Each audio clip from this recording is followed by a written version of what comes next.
Praise the Lord सगळ्यांना. आणि आजच्या संदेशात आणि आजचा जो टॉपिक तुम्ही ऐकला असेल आणि जो मेसेज मी तुम्हाला पाठवला, क्रिएशन, उत्पत्ती, आणि हा टॉपिक का निवडण्यात आला आणि याच्याविषयी आपण सगळ्या गोष्टी आपण आज जाणून घेऊ. आणि का जाणून घेणं आवश्यक आहे, तर मी तुम्हाला एक गोष्ट सांगतो, हो की नाही. आपल्याला आपल्या शत्रूविषयी जर माहिती नसली, त्याचे जे प्लान्स आहे आपल्याला फसवण्यासाठी, मनुष्य जातीला फसवण्यासाठी, हे जर आपल्याला माहित नसलेच तर आपण सतर्क राहू शकणार नाही. कारण आपल्याला कळलंच नाही, आपल्याला माहीतच नाही का हा आपल्याला कसा फसवतो, हो की नाही. आणि बायबल सांगतं सुद्धा, तुमच्यासाठी एक वचन मी वाचतो, 1 पेत्र 5:8 मध्ये. इथे पेत्र सांगतो, सावध आणि जागरूक असा. तो आपल्याला सांगतो, सावध आणि जागरूक असा. तुमचा वैरी जो शैतान, तो गर्जना करीत फिरणाऱ्या सिंहासारखा कोणाला गिळावे म्हणून सगळीकडे फिरत असतो. तर बायबल तुम्हाला सदैव सूचित करते की सावध असा, जागरूक असा. कधी हे म्हणत नाही का तुम्ही बिनधास्त असा, काही काळजी करू नका. तर आपल्याला वारंवार सांगितल्या जातं की सावध असा, की आपल्याला शैतान फसू नये. आणि म्हणून हे आवश्यक आहे की देवाच्या शब्दात वाढणं, सत्य समजून घेणं आपल्या प्रत्येकासाठी. आणि आज आपण उत्पत्तीविषयी आपण काही गोष्टी बोलत आहोत आणि कसा शैतान या गोष्टीविषयी फसवतो हे, आणि त्याचे प्लान्स काय आहे हे मी तुम्हाला आज समजून सांगतो, ओके नाही. समजून घ्या. जर एखादा सैनिक, आपल्या भारताच्या बॉर्डरवर सैनिक आहेत आणि त्यांना कशासाठी ठेवलं आहे, तिथे बॉर्डर सुरक्षित करण्यासाठी ठेवलेला आहे. आणि त्यांना जर त्या सैनिकाला आपला शत्रू आणि त्याचे जे प्लान्स आहेत तेच कळले नाहीत, हो की नाही, तेच कळले नाही तर काय होऊन जाईल, त्यांचा घात होऊन जाईल. तसंच देवाचा शब्द काय आहे या गोष्टी जर आपल्याला कळल्या नाहीत आणि सैतानाचा प्लान काय आहे तो जर उघडीत झाला नाही, तो तुम्हाला कळला नाही, तर कधी आपला घात होऊन जाईल, आपल्याला कळणार सुद्धा नाही.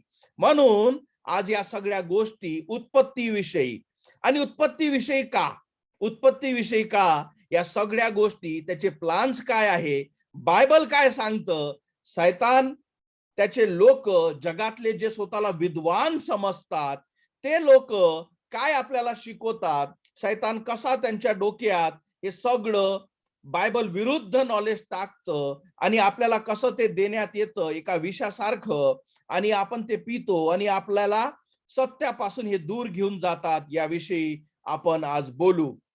आणि एक लक्षात ठेवा, उत्पत्तीशिवाय, जर आपला उत्पत्तीवर विश्वास नाही तर आपला कुठल्याच गोष्टीवर विश्वास नाही. देवाच्या कुठल्याच गोष्टीवर जर आपल्याला उत्पत्तीवर विश्वास नाही, जे बायबल सांगतं, जेनेसिस ज्याला म्हणतो आपण, जो पहिला अध्याय आहे जुन्या करारातला, जिथून बायबल सुरू होतं, जर त्याच्यावरच आपला विश्वास नाही, आपलं ख्रिस्ती म्हणणं स्वतःला हे व्यर्थ आहे, हो की नाही. कारण उत्पत्तीशिवाय येशू ख्रिस्त येणार नाही. आणि या सगळ्या गोष्टी आपण समजू. म्हणून आपल्याला जर उत्पत्तीवर विश्वास नाही तर आपला येशूवरही विश्वास नाही राहणार.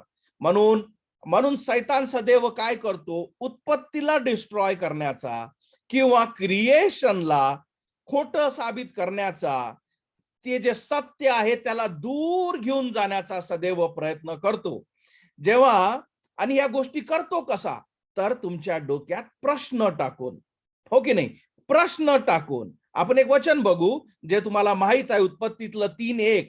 जेव्हा सर्पाने हवेला भुरळ घातली, त्याने काय प्रश्न विचारला, स्त्रिये, बागेतल्या कोणत्याही झाडाचे फळ खाऊ नको असे देवाने तुला खरोखरच सांगितले आहे का, हो की नाही. आणि काय केलं, तिला भुरळ घातली, तिला काय केलं, प्रश्न तिच्या मनात टाकला. आणि हे प्रश्न जेव्हा बायबल वाचत असताना आपले, हे खरंच असं झालं असेल का, तुम्हाला माहिती नाही तुमच्या विचारासोबत तो कसा खेळतो, की हे खरंच असं असेल का बा, खरंच नोआचा तारू बनला असेल का बा, खरंच देवाने मनुष्याला मातीतून बनवलं का. हे खरंच खरंच जेव्हा त्याला प्रश्न चिन्ह शेवटी येतो, तो शैतानाचा घात असतो आणि तो तुमच्यावर आणि या जगातल्या प्रत्येक मनुष्यावर तो टाकतो. आणि हाच त्याचा जो प्लान, गेम प्लान पहिल्या उत्पत्तीपासून जो त्याने हवेला टाकला, तुला खरंच असं देवाने सांगितलं की फळ खाऊ नको? आणि प्रश्नचिन्ह. आणि जेव्हा हे प्रश्नचिन्ह तुमच्या डोक्यात तो टाकतो आणि आपण देवाच्या शब्दापासून दूर घेतल्या जातो आणि हळूहळू तो आपल्याला फसवून टाकतो.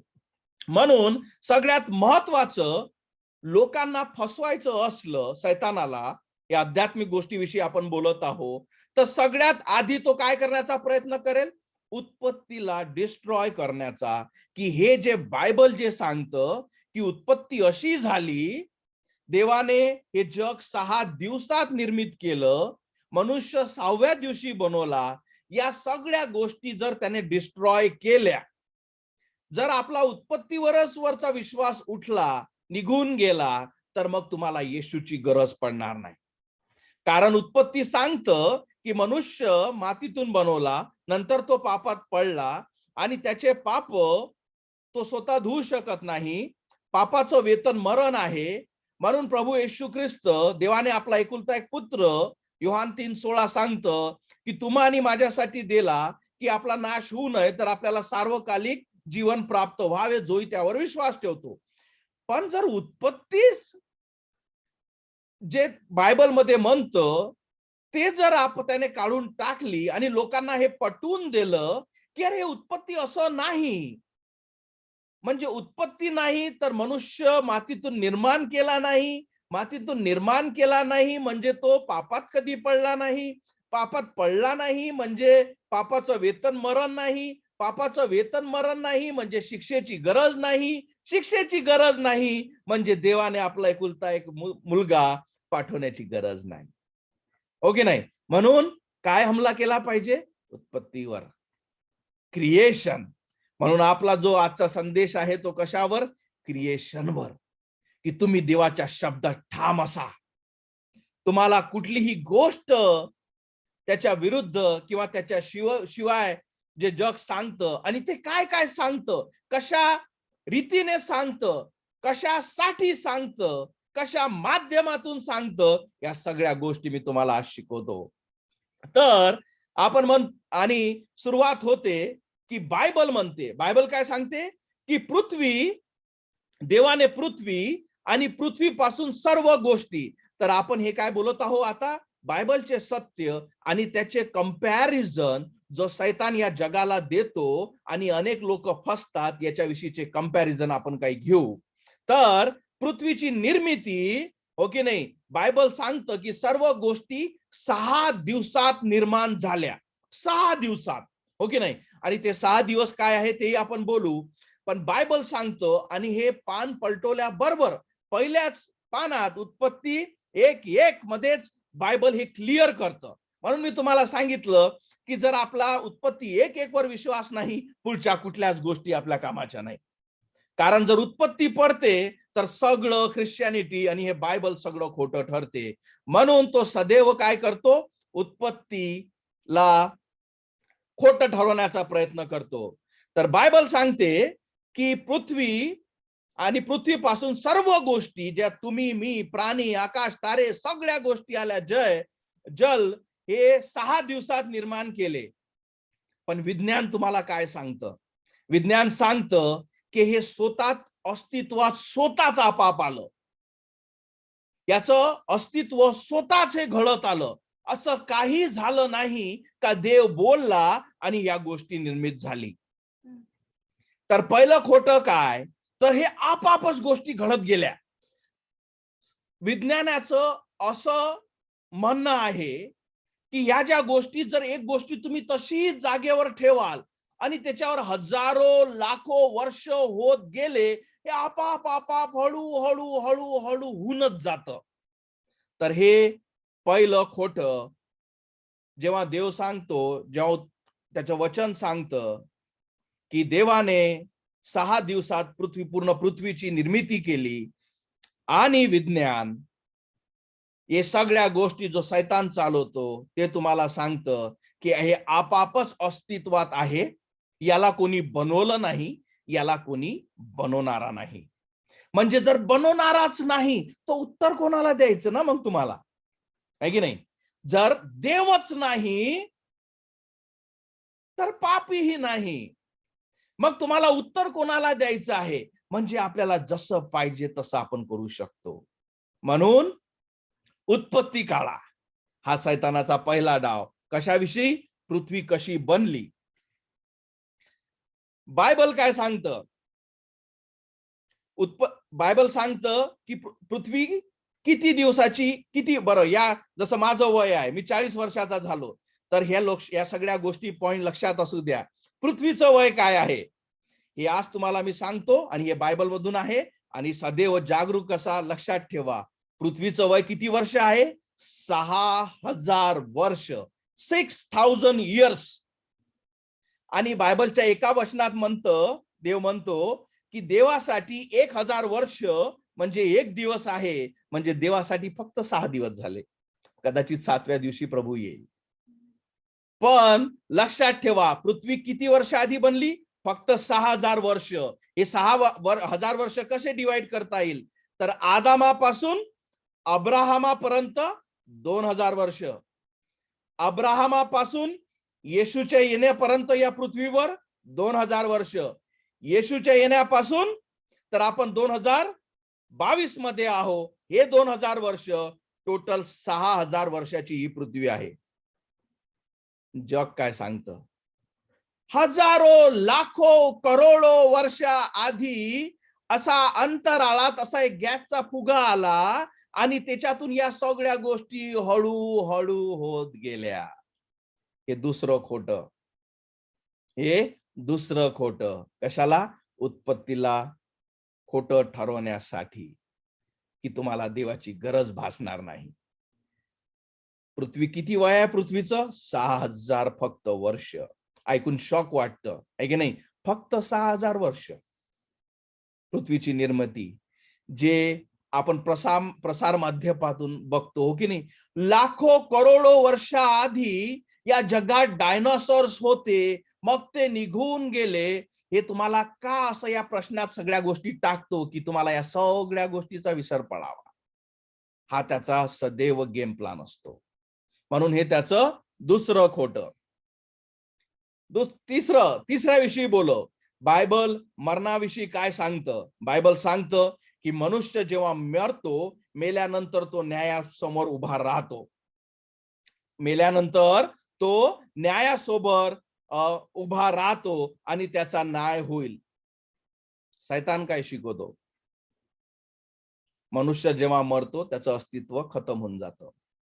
तो कुठंच राहत नाही, निघून जातो. काहीच राहिला नाही तो. एक त्याची ही शिकवण आहे. दुसरी शिकवण की तो काहीतरी अलग रूप धारण करतो, तो कुठेतरी अधिक जन्म घेतो, काहीतरी अलग प्राणी होतो. या सगळ्या गोष्टी सैतानापासून येतात. बायबल काय सांगतं? एकदा मरण आहे, नंतर न्याय आहे. जागरूक असा, सैतानाच्या स्कीम समजून घ्या, आणि या सगळ्या गोष्टी तो शिकवतो. तर हे काय झालं? तिसरं खोटं, की मेल्यानंतर मनुष्य निघून जातो, काहीच नाही राहत त्याचं. कोण पाहलं काय अस्तित्व आहे, कसं आहे? म्हणून तुम्हाला जे शिकवलं जातं, जी लो अपनी जिंदगी, उद्याचं कोण पाहलं, हा तुम्हाला स्वीट पॉइझन जो ऍडव्हर्टाइज मधून दिला जातो, तो कशासाठी? याच गोष्टीसाठी, की जे सत्य आहे तुमच्यापासून दूर घेऊन जावं. बायबल काय सांगतं? एकदाच मरण आहे, त्यानंतर न्याय आहे. चौथं खोटं म्हणजे की खरं आणि खोटं, पाप आणि सत्य हे कोण डिसाइड करतं? तर देवाने नियम लावून दिले आपल्याला. बायबलने आपल्याला नियम लावून दिलेत. ते नियम ठरवतं की खोटं बोलणं हे पाप आहे का नाही. कोण ठरवतं? बायबल ठरवतं. जग काय शिकवतं? तुम्ही ठरवा की तुम्हाला काय वाटतं. तुम्हाला काय वाटतं? हे जे बोलले खोटं, हे बरं आहे, चांगलं आहे, तुम्ही ठरवा. तुमचं तुम्हीच ठरवा आणि आनंदित असा. लोड घेऊ नका. आज खूप सारे लोक तेच करतात, कारण त्यांच्या जीवनात बायबल हे जरी ते वाचतात, पण त्याचा बायबलचा अधिकार ते घेत नाही, की बायबल काय म्हणतं. मनुष्य स्वतः ठरवतो की मी ठरवेल का मी जे करतो ते चांगलं आहे, बरं आहे, वाईट आहे, हे मी ठरवतो. इथे शैतान फसवतो. ज्याने तुम्हाला निर्मिती केली, त्याने जो शब्द दिला, तो ठरवतो की आपली जे वागणूक आहे ते वाईट आहे, बरी आहे, पाप आहे. या सगळ्या गोष्टी देव ठरवतो त्याच्या शास्त्राद्वारे. हे आणखी एक खोटं. नोआचा तारू, खरंच बा या पृथ्वीवर पाणी पडलं होतं का? खरंच या पृथ्वीला एकदा देवाने पाण्याने नाशविलं होतं का? सगळं खतम केलं होतं का? बायबल वाचाल, बायबल सांगतं का नोआने तारू बांधला, देवाने आकाशातून पाणी पाडलं आणि सगळी पृथ्वी नाश, सगळ्यांनी पृथ्वीवरचे सगळे लोक जे उत्पत्ती नंतरचे सगळे नाशवले, सगळे खतम झाले आणि नवीन निर्मिती नोआच्या कुटुंबातून त्याने सुरुवात केली पुन्हा एकदा. कारण जगात पाप वाढलं. जग काय सांगतं, सायन्स काय सांगतं, असं कधीच अशी काही घटना वाटत नाही का जगाच्या पूर्ण जगात असं पाणी असेल बा. का देवाचा शब्द खोटा ठरला पाहिजे. त्यांना हे मोठमोठे एव्हरेस्ट, मोठमोठे पहाड, मोठमोठ्या गोष्टी दिसत नाही. त्यांना हे दिसत नाही की ते डायनासोर त्याच्यातच मेलेत. या सगळ्या गोष्टी त्यांना दिसत नाहीत. का? कारण ते हे जो शब्द आहे देवाचा की पाण्याने देवानं एकदा ही पृथ्वी, देवाचा क्रोध आला आणि यानंतर आता आगीने होईल. म्हणून या सगळ्या गोष्टी शैतान काय करतो, देवाचा जो शब्द आहे तो पलटवण्याचा प्रयत्न करतो. आणखी एक खोटं. मनुष्य का मरतात? मनुष्य का मरतात? जग काय सांगतं? पृथ्वी हे स्वतःला ऍडजस्ट करते. पृथ्वी ही स्वतःला ऍडजस्ट करते की याच्यातले कुठले लोक गेले पाहिजे, बॅलन्स निर्मित करते. एक जातो, एक येतो. त्यामुळे मरण होतं. कोणी लकी ठरतात, कोणी अनलकी ठरतात, म्हणून मरण येतं. हे कोण शिकवतं? हा शैतान शिकवतो यांच्या लोकांना. यांचे लोक कोण आहेत? ते माध्यम काय आहे ते आपण बोलू. पण बायबल काय म्हणतो? मनुष्य का मरतो? उत्पत्ती 3:19 मध्ये त्याचं उत्तर आहे, तू अतिशय श्रम करून निधळाच्या घामाने भाकर मिळवशील. तू मराच्या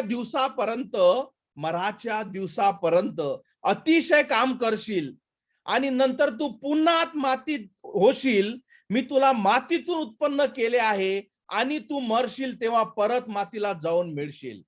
हे कारण आहे का आपण मरतो. आपण यासाठी मरत नाही की पृथ्वी बॅलन्स करत आहे कोणाला. कारण देवाने मनुष्याला निर्मित केले आणि मनुष्य पापात पडला आणि पापाचं वेतन मरण आहे. त्याच्यामुळे मनुष्य मरतो. म्हणून या गोष्टी सदैव लक्षात ठेवा की शैतानाचा सदैव हा गेम प्लॅन की या गोष्टी मनुष्याला द्यायच्या आणि आपल्याला तो सदैव देत राहतो. वारंवार कसा देत राहतो? कसा देत राहतो? पुस्तके, वाचणारे लेखक,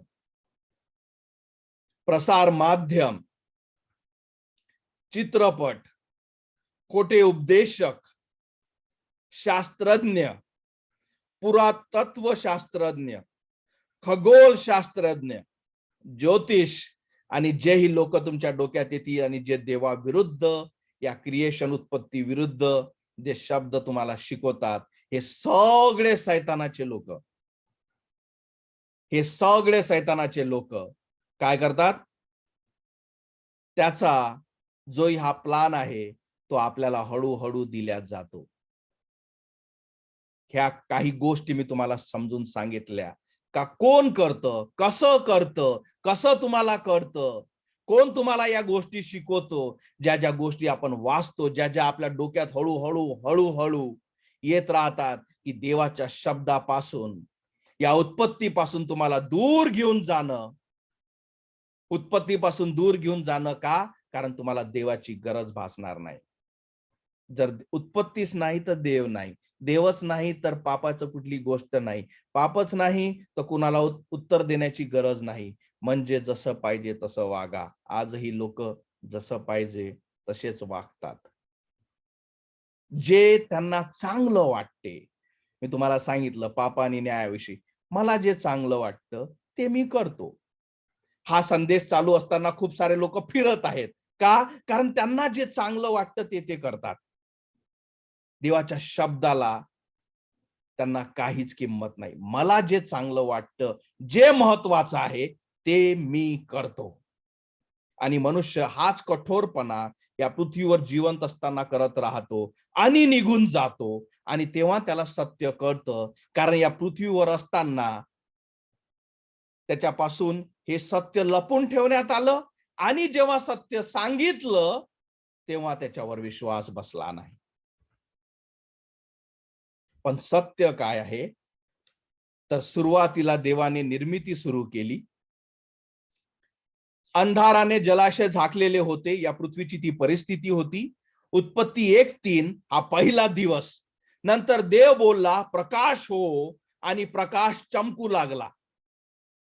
हा पहिला दिवस. पहिल्या दिवशी प्रकाश तयार झाला. उत्पत्ती 1:6 नंतर देव बोलला जलास दुभागण्याकरिता जलाच्या मध्यभागी अंतराळ हो. देवाने अंतराळास आकाश असे नाव दिले. संध्याकाळ झाली व नंतर सकाळ झाली. हा दुसरा दिवस. दुसऱ्या दिवशी त्याने आकाश निर्माण केले. तिसरा दिवस कोरडी जमीन, समुद्रे, झाडे आणि त्यातली सगळ्या गोष्टी त्याने निर्माण केल्या. याच्यात आणखी एक सत्य तुम्हाला सांगतो. एक दिवस म्हणजे काय? तर प्रत्येक वचनात उत्पत्तीच्या तुम्ही बघाल संध्याकाळ झाली व नंतर सकाळ झाली. संध्याकाळ ते सकाळ एक दिवस. 24 तास म्हणजे एक दिवस. देव बोलला, या गोष्टी झाल्या त्याच दिवशी. हेही लक्षात असू द्या. म्हणून त्याला एक दिवस म्हटलं आहे. देवाच्या शब्दात एक दिवस काय आहे हे लक्षात असलं पाहिजे. उत्पत्ती 1:16 देवाने 2 मोठ्या ज्योतिष निर्माण केल्या. दिवसावर सत्ता चालवण्यासाठी मोठी ज्योती सूर्य आणि रात्रीवर सत्ता चालवण्यासाठी लहान ज्योती चंद्र आणि तारेही निर्माण केले. चौथा दिवस सूर्य, चंद्र आणि तारे तयार केले. पाचवा दिवस समुद्रात राहणारे प्राणी आणि उडणारे प्राणी तयार केले. पाचवा दिवस. आणि शेवटचा 6वा दिवस म्हणजे जमिनीवर राहणारे प्राणी आणि शेवटी मानव देवाच्या प्रतिमेत तयार केले गेले. देवाच्या प्रतिमेत तयार केला गेला मनुष्य कुठल्या माकडातून हळूहळू उभा राहून वर्ष निघून गेले आणि मग आता त्याचं इव्हॉल्युएशन झालं. तो स्वतःच प्रगती करत गेला आणि स्वतः उभा राहिला. त्याची हळूहळू शेपूट निघून गेली. शिकवतं का नाही तुम्हाला विज्ञान?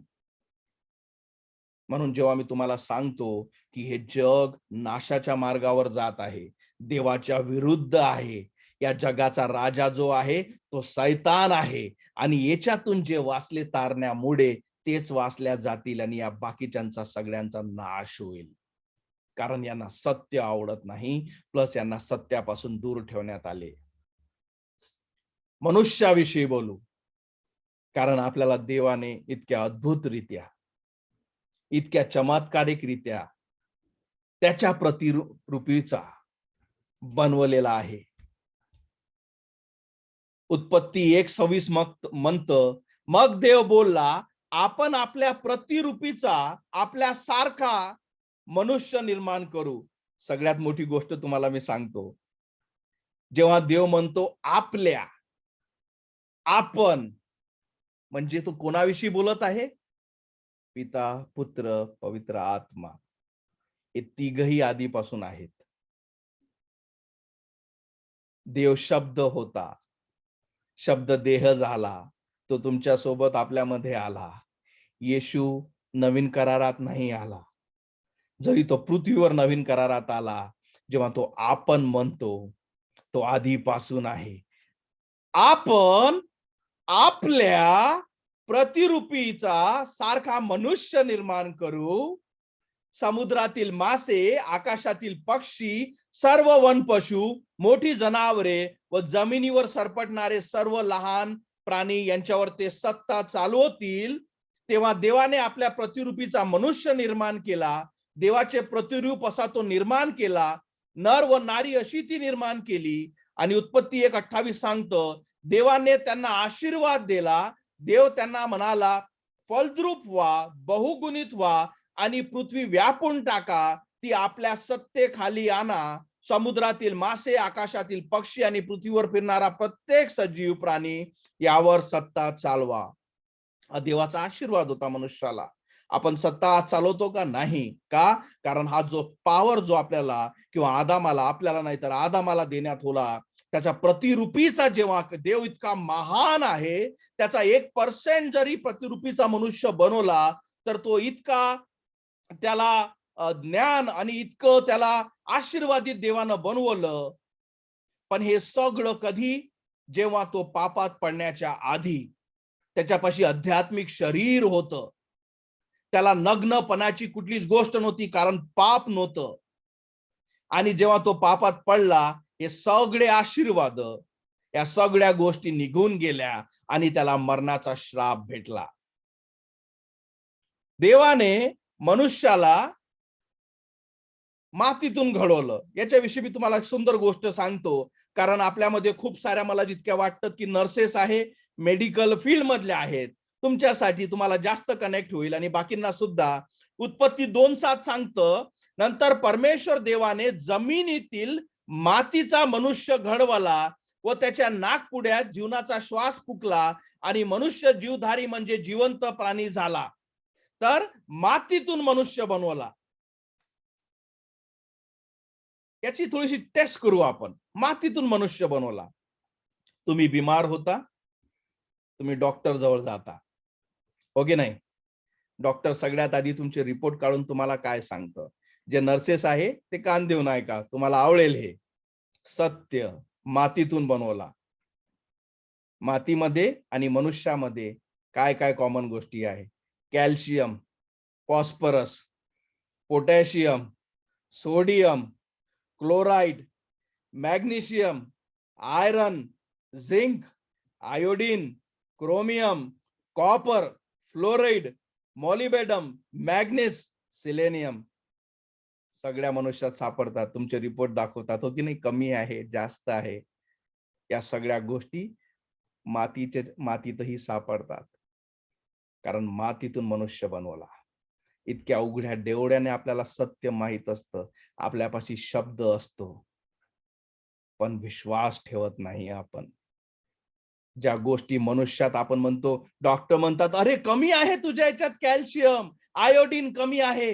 हेच तुम्हाला पृथ्वीच्या या जमिनीत उकरून जेव्हा ते काय करतात, त्या गोष्टीचा अभ्यास करतात, याच गोष्टी सापडतात. का? कारण मातीतून मनुष्य घडवला. देवाने या सगळ्या गोष्टीची निर्मिती केली. तुम्हाला मी निर्मिती शिकवली, निर्मिती बायबल मधून दाखवली, सैतानाचा गेम दाखवला, कसे कुठले कुठले माध्यम तुम्हाला फसवतात, ज्याच्याविषयी तुम्ही सतर्क असले पाहिजे हे तुम्हाला समजवले.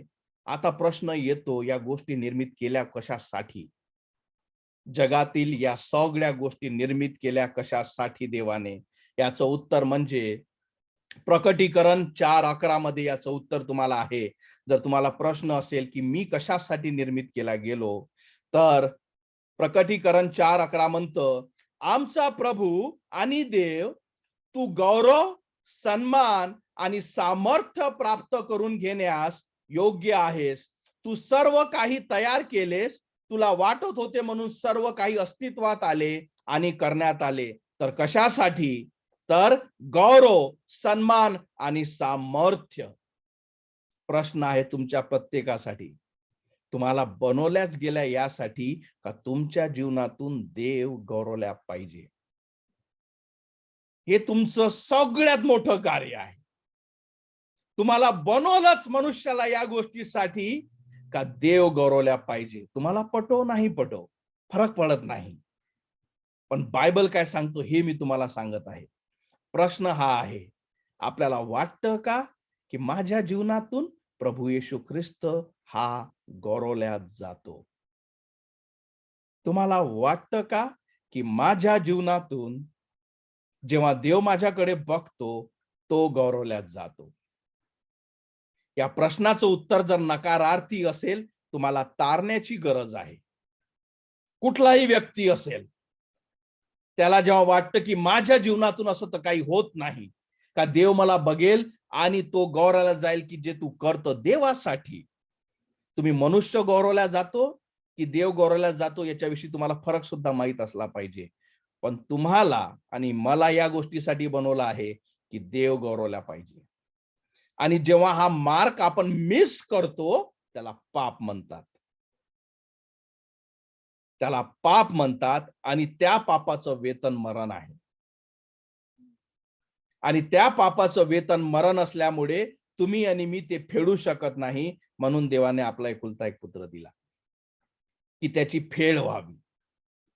आणि जेव्हा आपण या गोष्टी स्वीकारतो, जेव्हा त्याला आपला तारणारा म्हणून आपण स्वीकारतो खऱ्या अंतःकरणाने, तुमच्या जीवनातून खऱ्या रीतीने देव गौरवला जातो. म्हणून प्रश्न पुन्हा तोच येतो. आपलं जीवन स्वतः चेक करा. प्रत्येक व्यक्तीने जो हा संदेश ऐकत आहे की माझ्या जीवनातून देव गौरवला जातो का? कारण तुमची निर्मितीच त्या गोष्टीसाठी आहे. तुम्ही मान्य करा, अमान्य करा, देवाचा शब्द न बदलणारा आहे. जे कारण ज्या गोष्टीसाठी आपण बनवलो त्या गोष्टी कधीही बदलत नाही. आपण मानू नाही मानू याच्यामुळे देवाचा शब्द हा बदलत नाही. आकाश पृथ्वी नाहीशी होईल, तुम्ही मी राहणार नाही. आपण शरीर सोडू, आत्मा आपण जे डिसाईड केलं तिथे जाईल. ओके नाही, जे आपण डिसाईड केलं. आज इथे जे व्यक्ती आहेत त्यांनी ऑलरेडी डिसाईड केलेलं आहे की मला हा संदेश पाहिजे, मला येशू पाहिजे, मला तारणारा पाहिजे. हे त्याने ऑलरेडी डिसिजन घेतलेली आहे. ज्याने घेतलेली आहे, जो त्याच्यापाशी पश्चातापी हृदय घेऊन त्याला कळतं की मी पापी आहे, तो त्याला स्वीकारतो. माझ्या पापाची प्रभू माझी क्षमा कर, माझ्या अंतःकरणात ये, माझ्या राजा, माझा आत्मा तू वाचव. कारण मी पापी आहे आणि पापाचं वेतन मरण आहे आणि मरणानंतर न्याय आहे, तो याच पापाचा. आणि या न्यायापासून वाचवण्यासाठी तू मला वाचव. हे जेव्हा आपण करतो, आपण ते वाचल्यात जातो. आपला जो अंतिम स्थान किंवा डेस्टिनेशन जे असतो ते स्वर्गातलं असतं.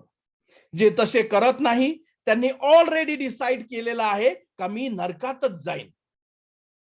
म्हणून मी म्हटलं की तुम्ही जे डिसिजन, कुठलाही व्यक्ती स्वतः डिसिजन घेतो की मला कुठं जायचं आहे, मला कुठं आवडतं तिथं तो जातो. कारण तो पृथ्वीवर असताना देवाचा शब्द नकारतो आणि तो नकारतो म्हणून त्याने ते स्वीकारलं आहे. कारण हे देवा मी तुला नकारतो म्हणजे मी इकडे जातो तुझ्या विरुद्ध जे नरक आहे. म्हणून मी तुम्हाला म्हटलं डिसिजन मनुष्य स्वतः घेतो. जेव्हा देव एखाद्या व्यक्तीला नरकात टाकतो कारण त्याने सत्य नकारलं, तो सैतानाला बळी पडला. लक्षात ठेवा, सैतान फक्त तुम्हाला काय करतो, मोह घालतो. त्याच्यावर चालणं न चालणं, स्वीकारणं न स्वीकारणं हे आपलं म्हणणं असतं. जसं हवेला त्याने काय सांगितलं, खरंच असं सांगितलं, फक्त तिथपर्यंतच त्यानं कार्य केलं. त्याच्यानंतर जे मोहित झाली तिने स्वतःची डिसिजन घेतली. तिने फळ घेऊन जेव्हा आदामाला जवळ आली, आदामानं स्वतःची डिसिजन घेतली की मी हे खाऊन बघतो. हे स्वतः फसलेत. म्हणून हा देवाचा शब्द जो वारंवार सांगितला जातो, याला नकारणं ही आपली स्वतःची इच्छा असते की मला या गोष्टी आवडत नाही, मला या जमत नाही. म्हणून सांगितलं तुम्हाला की देव जेव्हा एखाद्याला नरकात टाकतो, ती देवाची इच्छा होती का तू नरकात जावं म्हणून असं नाही. वचन काय सांगतो, देवाची इच्छा आहे की कोणाचाही नाश होऊ नये. देवाने जगावर एवढी प्रीती केली की त्याने आपला एकुलता एक पुत्र दिला, यासाठी की जो कोणी त्यावर विश्वास ठेवतो त्याचा नाश होऊ नये, तर त्याला सार्वकालिक जीवन प्राप्त व्हावे. त्याचा नाश होऊ नये हे देवाची स्वतःची इच्छा आहे. म्हणून देवाची कधीच अशी इच्छा नाही की कोण्याही आत्म्याचा नाश हो. मग आत्म्याचा नाश होतो का? कारण आपण ठरवतो की मला आवडतं, मला नाश करणं स्वतःचं आवडतं, म्हणून मी ते करतो. म्हणून देव त्याच्या इच्छेप्रमाणे, मनुष्याच्या इच्छेप्रमाणे त्याला जी गोष्ट पाहिजे ते देतो. तुला अनंताचं जीवन नरकात घालायला आवडतं, मी तुला हे देतो. कारण मी माझा एकुलता एक पुत्र तुझ्यासाठी दिला. पण तुला ते आवडलं नाही, तू ते नकारलं. म्हणून तुझी इच्छा आहे का मला तिथे जायला पाहिजे, मला आवडेल, म्हणून देव त्याची इच्छा पूर्ण करतो. तो स्वतःच्या इच्छेमुळे नरकात जातो. पौलाचे काही वचन वाचू. रोमकरासपत्र 1:20. आपलं बायबल पलटवा. रोमकरासपत्र 1:20. आतापर्यंत तुम्ही बायबल टर्न करण्यात माहीर असले पाहिजे, हो की नाही? आपण 1-1.5 वर्ष संदेश ऐकत आहोत आणि सगळ्यात मला माझ्या चर्चमध्ये सगळ्यात मोठी गोष्ट काय आवडतं तुम्हाला सांगू? कुठला आवाज? जेव्हा मी सांगतो टर्न युअर बायबल तुम्ही टर्न करा आणि सगळ्यात पन्नाचा जो आवाज येतो, फळ सगळेच लोक एका दमानं त्या बायबलवरचा तो वचन ते काढतात आणि एक सुंदर तो एक ध्वनी, हो की नाही? आणि माझी इच्छा आहे की तुम्हीही लोक ते करा आणि तुमच्या आणि खूप महत्वाचं आहे की तुम्हाला कळलं पाहिजे हा शिकवतो खरा शिकवतो की नाही, हो की नाही? रोमकरासपत्र 1:20. जगाच्या निर्मितीपासून पॉल सांगत आहे, देवाचे अदृश्य गुण, त्याचे सनातन सामर्थ्य व त्याचे देवपण हे देवाने ज्या गोष्टी निर्माण केल्या त्यावरून प्रगट होतात. जे आपण बघतो त्याच्याद्वारे अक्षरशः आपल्याला कळतं की देव आहे. तुम्ही कधी आपल्या जिन्यावर झोपत असताना रात्री जेव्हा तुम्ही आकाश तारे बघता, तुमच्या हृदयातून निघतं की देव आहे, त्यानेच हे निर्माण केलं. कधी असं म्हणत नाही आपण की आहेच नाही, हेच ते म्हणतो. आणि जर तुम्हाला हे कळत नाही, वचन सांगतं, तर याचे तुम्हाला कसले समर्थन करता येणार नाही. तो म्हणतो तुम्ही कुठले समर्थन आता करू शकत ना जेव्हा तुम्ही हे नाकारता. 1:20 रोमकरासपत्र 1:21 वचन सांगतं, कारण जरी त्यांना देव माहित होता, तरी त्यांनी देव म्हणून त्याचा आदर केला नाही किंवा त्याचे आभार मानले नाहीत.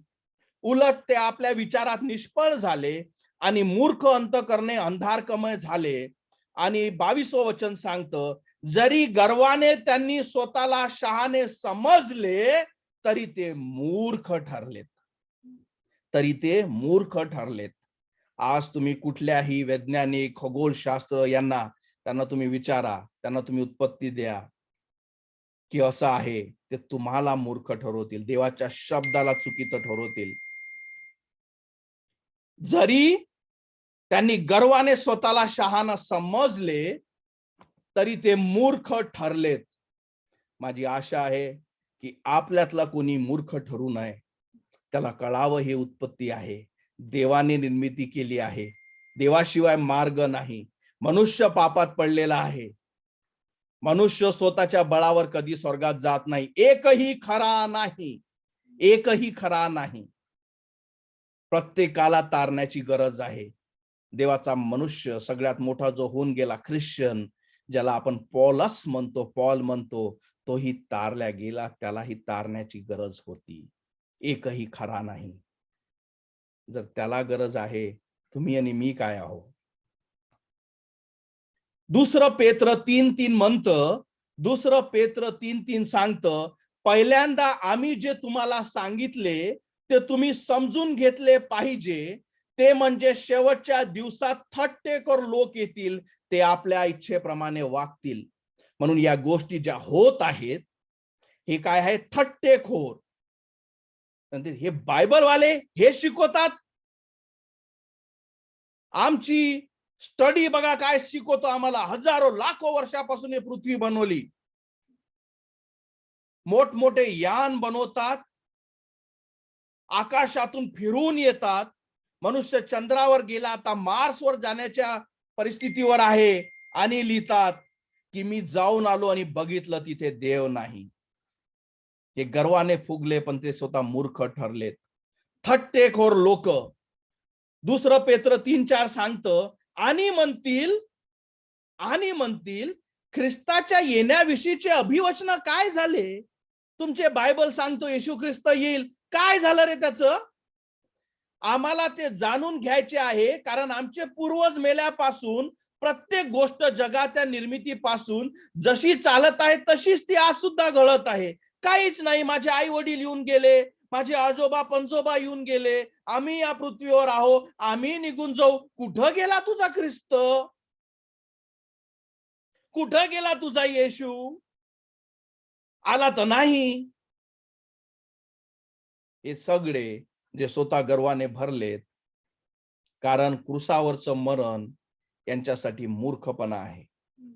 देवाची शिकवण यांच्यासाठी मूर्खपणा आहे. आणि म्हणून या सगळ्या गोष्टी मनुष्याला फसवतात. त्यांना कळत नाही काय आपल्या मागे एक मोठी अशी आध्यात्मिक वाईट फोर्स, ज्याला सैतान म्हणतो, तो आपल्याला चालवतो. तुम्हाला कळतं का? आज सैतान म्हणजे लोकांसाठी अशी गोष्ट आहे की बाबा असा गमतीशीर काहीतरी आहे की नाही. आपण तुम्हाला प्रसार माध्यमात या किंवा तुम्ही लोक नाव देतात, डेव्हिल्स ट्रेन, हो की नाही, डेव्हिल्स राईड, डेव्हिल्स मूव्ही. इतकं म्हणजे चॉकलेटी बॉय झाला तो, कारण तो फसवतो. वचन सांगतं की सावध असा की तुम्हाला कोणी फसवू नये. कारण वाफेवरच्या धुव्यासारखं आपलं जीवन आहे, थोडासा वेळ आहे. सैतानाचा प्लान काय असतो? या सगळ्या गोष्टी तो करतो कशासाठी? याच गोष्टीसाठी की आपण सत्यापासून दूर राहावं, सत्य आपल्याला समजू नये.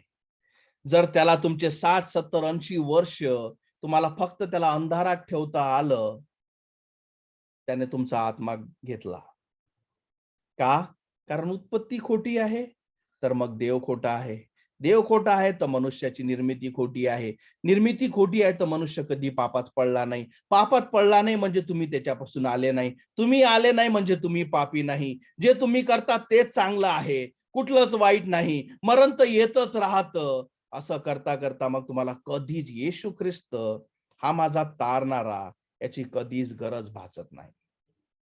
का? कारण सगळं चांगलं चालू आहे, सगळे आशीर्वाद चांगले चालू आहे, सगळं बरोबर आहे. आणि तो काय करतो? या सगळ्या गोष्टीत मनुष्याला फसवतो. एका मनुष्याला किती वर्ष फसवायची गरज असते?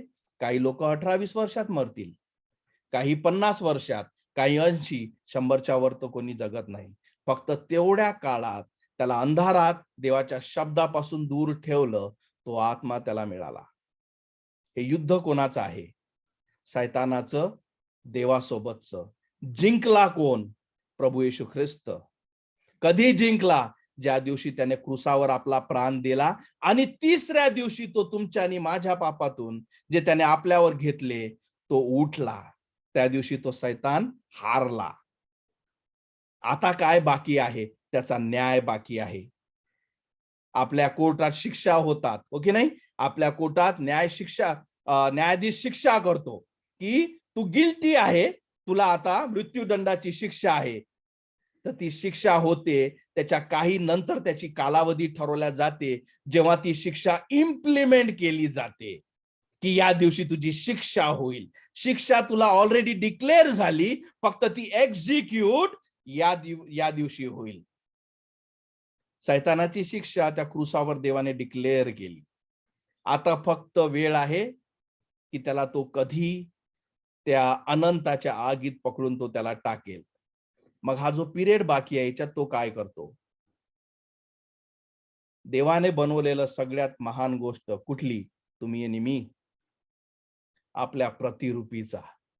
यांना फसू, कारण तो देवाला हरवू शकत नाही. सैतान ऑलरेडी हरवला, ऑलरेडी हारला. पण याचे लोक, हे जे लोक, यांच्यापासून जर मी सत्य दूर ठेवेल तर हे सगळे लोक फसतील, याचे सगळे आत्मे नरकात जातील, कारण यांच्यापासून सत्य मी दूर ठेवलं, याच्यापासून मी सत्य दूर ठेवलं. म्हणून योहान 8:31 आपण संपू. योहान 8:31 सांगतं, 31 आणि 32 मी तुमच्यासाठी वाचतो. ज्यांनी येशूवर विश्वास ठेवला त्या यहुदी लोकांना तो म्हणाला, तुम्ही जर नेहमी माझ्या शिकवणीचे पालन कराल तर तुम्ही माझे खरे शिष्य आहात. आणि 32वं वचन सगळ्यात महत्वाचं, योहान 8:32, मग सत्य काय आहे हे तुम्हाला समजेल आणि सत्य तुम्हाला मोकळे करेल. जोपर्यंत तुम्ही सत्यात वागणार ना, जोपर्यंत तुम्हाला सत्य शिकवल्या जाणार नाही, जोपर्यंत तुम्हाला पापाविषयी, देवाविषयी, आपल्या न्यायाविषयी, आपल्या तारणाऱ्याविषयी शिकवल्या जाणार नाही, तोपर्यंत आपल्याला त्या गोष्टीची ताण भूक लागणार नाही. म्हणून जेव्हा सत्य तुम्हाला कळेल, सत्य तुम्हाला मोकळे करेल. आणि म्हणून दावीद शेवटच्या वचनात तुमच्यासाठी एक शेवटचं वचन वाचतो. स्तोत्र संहिता 25:5 मध्ये दावीद म्हणतो, मला मार्ग दाखव आणि मला तुझे सत्य शिकव. तू माझा देव आहेस, माझा तारणारा आहेस. मी रोज तुझ्यावर विश्वास टाकतो. विश्वास हा एक जाचा नसतो, तर प्रत्येक क्षणी हा देवाचा खरा शब्द आहे. आणि जेव्हा या सत्यावर तुमचा विश्वास बसेल आणि इथला कुठलाही व्यक्ती त्याला कळेल की पृथ्वीची निर्मिती का झाली. मी तुम्हाला सदैव सांगत असतो, का आपण का आलो, देवाने निर्मिती कशासाठी केली, आपण कुठे जाणार आहोत, या प्रश्नाचे उत्तर बायबल आधारित तुम्हाला भेटले तर तुम्ही कुठे सापडाल, स्वतःला कुठे पाहाल, तर क्रूसाजवळ. कारण तुम्हाला कळेल की अरे मी तर नरकात जाणार आहो, कारण मी पापात पडलो आहो, कारण माझा जन्म पापात झालाय. मी पापी यासाठी नाही का मी पाप करतो, ही डेफिनेशन सदैव लक्षात ठेवा. मी पापी यासाठी नाही का मी पाप करतो, मी पापी यासाठी आहे का माझा जन्म पापात झाला आहे. जेव्हा आईच्या पोटात जेव्हा माझा कन्सीव्ह झाला, त्यासोबत माझा पापाचाही बीज तिथे होतं. हे एकत्रित बीज टाकण्यात आलं आणि त्यातून माझा जन्म झाला. म्हणून मी पापी आहो. मी देवाच्या गौरवासाठी बनवल्या गेलो ना, आता माझ्या जीवनातून देव गौरवल्या जात नाही, म्हणून माझा न्याय होईल आणि म्हणून मला अनंताच्या नरकात टाकल्या जाईल. आणि जेव्हा तुम्हाला हे कळेल आणि आपल्याला कळेल की अरे प्रभू येशू ख्रिस्ताने माझे पाप क्रूसावर माझ्यासाठी घेतले, म्हणून तुम्ही जेव्हा जो व्यक्ती त्याचा स्वीकार करतो, ज्याला सत्य कळतं, ज्याला उत्पत्ती कळतं, त्याला उत्पत्ती माहित आहे, त्याला मनुष्य माहित आहे, त्याला पाप माहित आहे, तो कुठं येईल, तो येशू जवळ येऊन थांबेल, तिथं आपला घुटना टेकवेल आणि त्याला क्षमा मागेल आणि तो व्यक्ती वाचल्या जाईल आणि सत्य तुम्हाला कळेल आणि प्रत्येक व्यक्तीला कळेल. आणि वचन जे सांगतं योहान 8:32, मग सत्य काय आहे हे तुम्हाला समजेल आणि सत्य तुम्हाला मोकळे करील. देव तुम्हाला आशीर्वादित करो. आपण इथे थांबू.